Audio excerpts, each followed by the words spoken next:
Channel पर नए हैं तो चैनल को सब्सक्राइब करना मत भूलिएगा। दुनिया में अनेकों खूबसूरत आइलैंड मौजूद हैं जहां साल के 12 महीने पर्यटकों की भीड़ लगी रहती है। लेकिन एक ऐसा भी आइलैंड है जहां आप चाहकर भी नहीं जा सकते। यहाँ की सरकार ने इस पर खुद बैन लगाया हुआ है। यह आइलैंड इटली में है। इसका नाम पोवेगिलिया आइलैंड है। आखिर ऐसा क्या है इस आइलैंड में जो यहाँ की सरकार ने इस पर बैन लगाया हुआ है कि अब वहाँ जाने की किसी को भी इजाज़त नहीं। कहा जाता है कि पोवेगिलिया आइलैंड के राज से पर्दा उठाने के लिए जो भी वहाँ गया कभी वापस लौट कर नहीं आया। दरअसल 16वीं शताब्दी में इटली में प्लेग नामक बीमारी बड़ी तेज़ी से फैल रही थी, जिसके कारण इटली में कई लोग इस बीमारी की चपेट में आ गए और मरने की कगार पर पहुंच गए। पूरे यूरोप में इस बीमारी का असर सबसे ज़्यादा इटली शहर पर ही था, क्योंकि यह बीमारी एक दूसरे व्यक्ति से बड़ी तेज़ी से फैल रही थी। इसलिए इटली सरकार ने प्लेग से पीड़ित सभी मरीजों को पोवेगिलिया आइलैंड में शिफ्ट करने का फैसला कर लिया, क्योंकि ये आइलैंड आइसोलेटेड था। ना ही नहीं, जिन लोगों की इस बीमारी से मौत हो जाती उन्हें भी इस आइलैंड में दफना दिया जाता। धीरे धीरे यह बीमार लोगों से भर गया। एक समय ऐसा भी आया कि लाखों की संख्या में मरीज यहाँ रहने लगे। क्वारंटीन स्टेशन होने के चलते बीमार लोगों को यहाँ ज़्यादा से ज़्यादा 40 दिन ही रखा जाता। लेकिन हालात इतने ख़राब थे, जिसे भी एक बार इस आइलैंड में लाया जाता उसे वापस घर जाने का मौका नहीं मिलता। कुछ इतिहासकार बताते हैं कि इस आइलैंड पर एक साथ लगभग 1,60,000 लोगों को जिंदा जला दिया गया, ताकि यहाँ बढ़ रही बीमारी की भीड़ को कुछ कम किया जा सके। प्लेग के विनाशकारी तांडव के कुछ समय बाद काला बुखार नामक एक बीमारी ने फिर से इटली में दस्तक दी और एक बार फिर इटली को लाइलाज बीमारी से जूझना पड़ा। प्लेग की तरह इटली में भी काले बुखार का कोई इलाज नहीं था।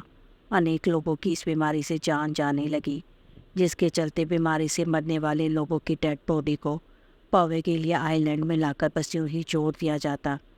इसके कारण यह खूबसूरत धरती नरक जैसी बन गई। लाखों लोगों की मौतों की चश्मदीद रही इस आइलैंड में सन 1922 में एक मेंटल हॉस्पिटल बनाया गया। फिर यहीं से शुरू हुआ इस आइलैंड पर भूता घटनाओं के घटित होने का सिलसिला। इस हॉस्पिटल में रहने वाले स्टाफ और मरीजों ने दावा किया कि उन्होंने इस आइलैंड में कई भूतों और आत्माओं को महसूस किया और देखा भी।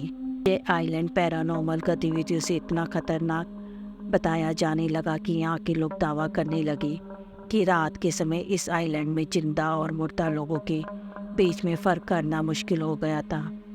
यहाँ रहने वाले डॉक्टर्स ने बताया कि रात के समय यहाँ डरावनी आवाज़ों का आना एक आम बात हो गई थी और तो और यहाँ भटक रही आत्माएं बीमार मरीजों को अपनी चपेट में ले लेती थी। डॉक्टर्स के लिए उस समय समझना मुश्किल हो गया कि कोई व्यक्ति दिमागी रूप से बीमार है या उस पर किसी प्रेत आत्मा का साया आ गया।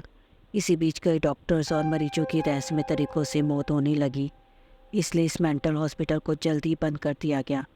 फिर कई लोगों ने इस रहस्य का पता लगाने के लिए वहाँ गए, लेकिन जो भी इस आइलैंड पर गया उनमें से अधिकांश लोग कभी वापस लौट कर नहीं आए। लेकिन जो चंद लोग वापस भी लौट कर आए, उन्होंने बताया कि आइलैंड हमारी दुनिया में जीता जाता नरक है।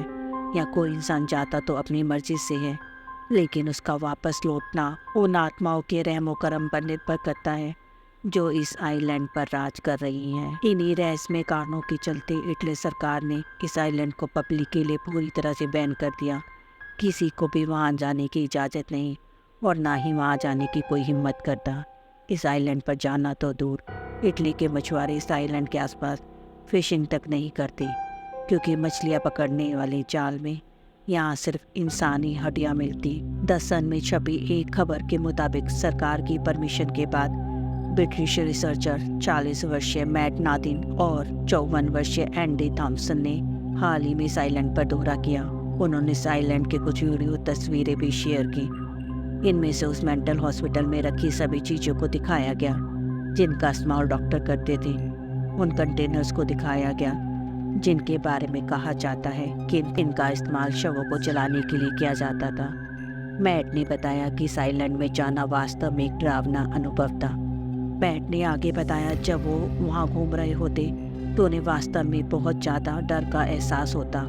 वहाँ लोगों को जिंदा जला दिया गया, कुछ लोगों को मृत हालत में ऐसे ही छोड़ दिया गया। उस जगह को देखकर ऐसा लगता जैसे ज़मीन से ज़्यादा वहाँ शव हैं।